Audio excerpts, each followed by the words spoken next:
తెలంగాణ ప్రభుత్వం 10 ఏళ్ల పరిపాలన చూసాము. ఇప్పుడు కాంగ్రెస్ 2 ఏళ్ల పరిపాలన పూర్తయింది కూడా చూసాం. 2 ఏళ్లలో మొదటిగా కామారెడ్డి నుంచి 42% బీసీ రిజర్వేషన్ గురించి ఊలలేపిందే ఆయన. ఈనాడు దాని గురించి మాట్లాడట్లేదు. దాని గురించి అని చెప్పేసి ఒక మనిషి తన ప్రాణాలను అర్పించినప్పటికీ ఇంతవరకు ఒక్క ప్రభుత్వం నుంచి కూడా స్పందించింది లేదు అని చెప్పేసి ప్రజలు కూడా అభిప్రాయపడుతున్నారు. మీ అభిప్రాయం ఏంటి దానిపై? కాంగ్రెస్ పార్టీ అధికారంలో రావడం కోసం ఏ వర్గాలు నమ్ముతలేవు, మమ్మల్ని ఆదరిస్తలేవు అని బీసీలని దగ్గరికి తీసుకుందాం బీసీలను అయితే అని చెప్పి కామారెడ్డి డిక్లరేషన్ పేరు మీద ఎన్నికల్లో 56 హామీలను ఇచ్చింది. మేం చెప్పితే ఇక్కడ నాయకులు చెప్తే తెలంగాణ ప్రజలు నమ్మరు అని, మాకు ముఖం చెల్లుబాటు కాదు అని ఇవాల్టి కర్ణాటక ముఖ్యమంత్రిగా ఉన్నటువంటి, అప్పటి కర్ణాటక మంత్రి ఇప్పటికి కూడా కర్ణాటక ముఖ్యమంత్రిగా ఉన్నటువంటి సిద్దిరామయ్య గారిని ఒక బీసీ బిడ్డ తీసుకొచ్చి ఆయన చేత బీసీ డిక్లరేషన్ కామారెడ్డిలో ఆవిష్కరింపజేసి ఆయనతోటి చిలక పలుకులు పలికిపిచ్చి తెలంగాణ సమాజాన్ని ఏదో సరే అరే నిజంగానే ఒక నమ్మేటట్టుగా చేసి, నిజంగా మాలాంటి వాళ్ళని కూడా కొంత ఒక బీసీని జరగని ఎవరైతే ఇది చేస్తున్నారు కదా అని మేము కూడా కొంతమేరకు నమ్మినాం. మాలాంటి వాళ్ళకి ఎక్కడో అనిపించిన తర్వాత సామాన్యులకి ఏముంటుంది, ఆశపడ్డారు.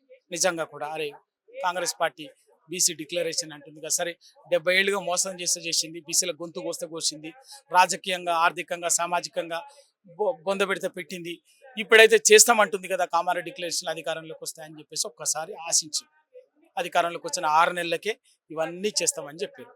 అందులో ముఖ్యంగా బీసీ రిజర్వేషన్లు 42% రిజర్వేషన్లు, స్థానిక సంస్థలు, విద్యా ఉద్యోగ నియామకాల్లో బీసీలకు 40% రిజర్వేషన్లు కల్పించి దానికి రాజ్యాంగ భద్రత కల్పిస్తామని చెప్పారు.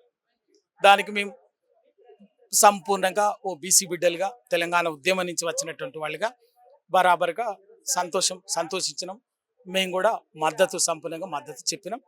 ఆ పార్టీ దానికి సంబంధించి ఏం చేసినా కూడా మీరు సంపూర్ణంగా మద్దతు చేసి అసెంబ్లీలో బిల్లు వచ్చినప్పుడు కూడా సంపూర్ణంగా బేషరతుగా మద్దతు ఇచ్చి బిల్లు పాస్ అయ్యేటట్టుగా ఏకగ్రీవంగా పాస్ అయ్యేటట్టుగా చేసినాం. అందరిని పోయి మేము చేయించినాం. అయితే ఆ రోజే చెప్పినాం బీసీ బిల్లు ఇట్లా కాదు, ఇది అయిపోయిన వెంటనే ముఖ్యమంత్రి గారి అధ్యక్షతన స్వయంగా అన్ని పార్టీలని అన్ని సంఘాలను పిలిచి బీసీ సంఘాలను పిలిచి వాళ్ళ అభిప్రాయాన్ని తీసుకొని ఒక కార్యాచరణ రూపొందించి ప్రధానమంత్రి దగ్గరికి అఖిలపక్షం తీసుకుపోండి, ఒత్తిడి చేద్దాం, అది రాజ్యాంగ సవరణ చేసి పార్లమెంట్లో 9th షెడ్యూల్ చేరిస్తే తప్ప ఇవి రాజ్యాంగబద్ధంగా నిలబడవు అని చెప్పినాం. ఆ పని తప్ప ఎన్ని నాటకాలు ఆడాలో, ఎన్ని డ్రామాలు ఆడాలో, ఎన్ని అబద్ధ మాటలు మాట్లాడింది. అయ్యో ఆర్డినెన్స్ అన్నారు, జీవో అన్నారు, మళ్ళీ చట్టం అన్నారు, ఇది ఏది నిలబడదామని చెప్తుంటే కూడా లెక్క పెట్టకుండా ఎవరిని లెక్క పెట్టలే.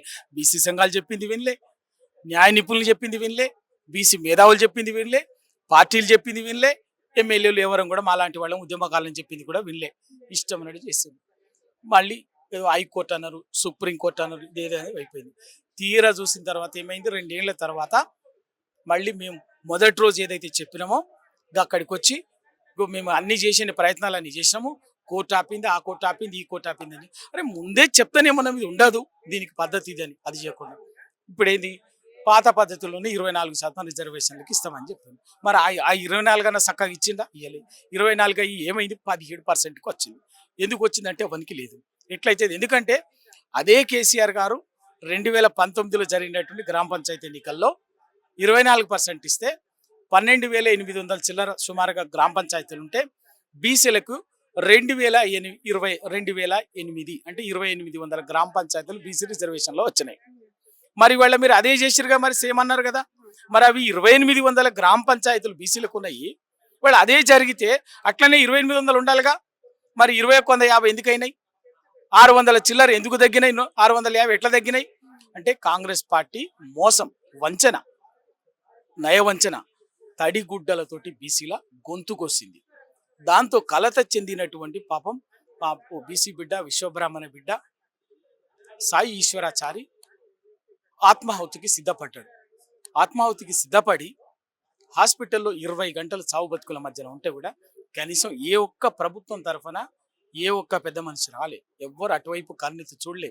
ప్రభుత్వం తరఫున కానీ కాంగ్రెస్ తరఫున కానీ అటువైపు ఎవ్వరు కన్నెత్తి చూడలే. చూడకపోగా చనిపోయిన తర్వాత మేమంతా కూడా బాడీని ఇక్కడికి పోయి ఆ కుటుంబాన్ని ఆదుకోవాలి కొంచెం మంది చేయాలని చనిపోయిన తర్వాత చేస్తే, నిన్ననే ఒక పెద్ద మనిషి చూసిన నేను.